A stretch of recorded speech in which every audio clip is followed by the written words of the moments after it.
Bonjour à toi. Aujourd'hui, nous allons voir ensemble l'homophone on. Alors, l'homophone on peut s'écrire soit on ou n apostrophe lorsque nous avons une marque de négation dans notre phrase, donc nous avons une phrase négative, ou on ont. Donc, ce qu'on va faire, c'est qu'on va voir leur classe de mots, les petites stratégies pour bien savoir lequel choisir et nous allons faire quelques exemples. Alors, c'est sûr, lorsque je fais des exemples avec des phrases à trous, c'est un peu plus simple que lorsque tu dois te vérifier dans un texte. Donc, lorsque tu écris un texte et que tu te vérifies, lorsque tu vois l'homophone on, pour toi, les différentes questions, regarde autour de ton homophone pour t'aider à bien l'écrire. Alors, lorsque nous avons l'homophone on ou n, c'est un pronom. Donc, souvent, le pronom commence la phrase, il est souvent sujet. Je pourrais le remplacer par tout le monde. Alors, ici, j'ai un groupe de mots qui peut t'aider à bien savoir que ça serait l'homophone ON, qui est pronom.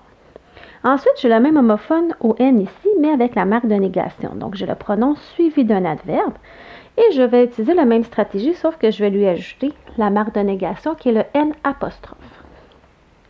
Par la suite, mon autre homophone on, finalement, c'est ONT. Ici, c'est le verbe avoir qui est au présent de l'indicatif, donc à la troisième personne du pluriel.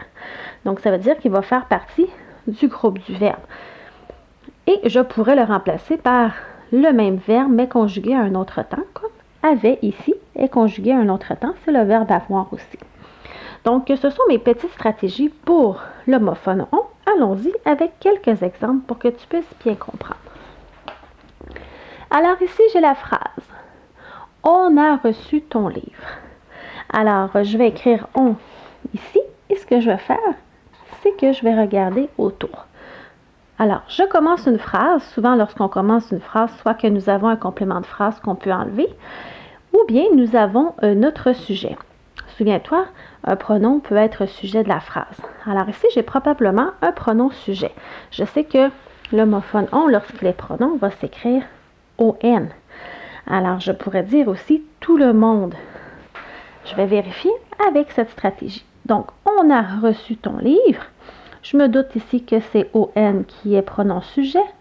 Tout le monde a reçu ton livre. Alors, ma phrase a toujours du sens.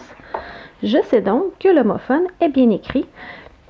Souviens-toi, c'est soit ON ou bien ONT. Ils ont hâte d'aller jouer au soccer. Je vais écrire mon on comme ça ici. Souviens-toi, lorsque je l'écris comme ça, c'est qu'il est pronom. Alors, ils ont hâte d'aller jouer au soccer. Si je m'en vais voir devant lui, j'ai déjà le pronom il. Habituellement, nous n'avons pas toujours un pronom, deux pronoms qui se suivent. Ça peut arriver, mais ici, je n'ai pas de verbe décrit. Donc, je me doute ici que ce qui suit mon pronom sujet va être dans mon groupe du verbe et va être le verbe avoir.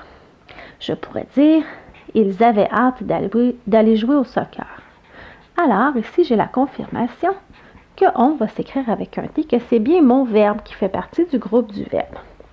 Donc, je l'ai remplacé par le verbe avoir, bien sûr, puisque ONT, c'est le verbe avoir.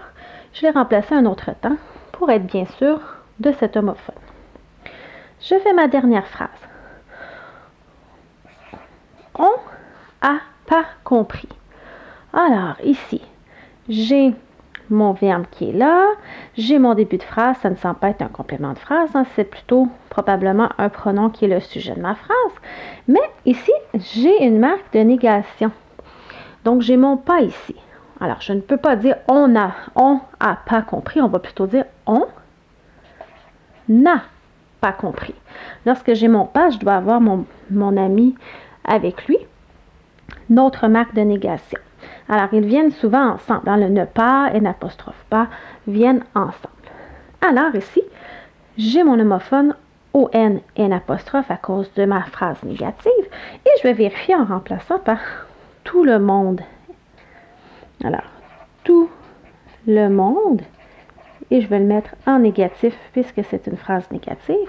Tout le monde n'a pas compris. Ma phrase a du sens. Donc, je sais que c'est cet homophone que je dois mettre.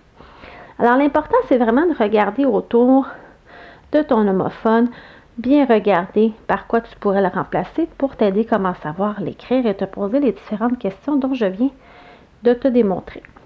Alors, c'est ce qui conclut mon homophone on. N'oublie pas d'aimer cette publication et de t'abonner à ma chaîne YouTube.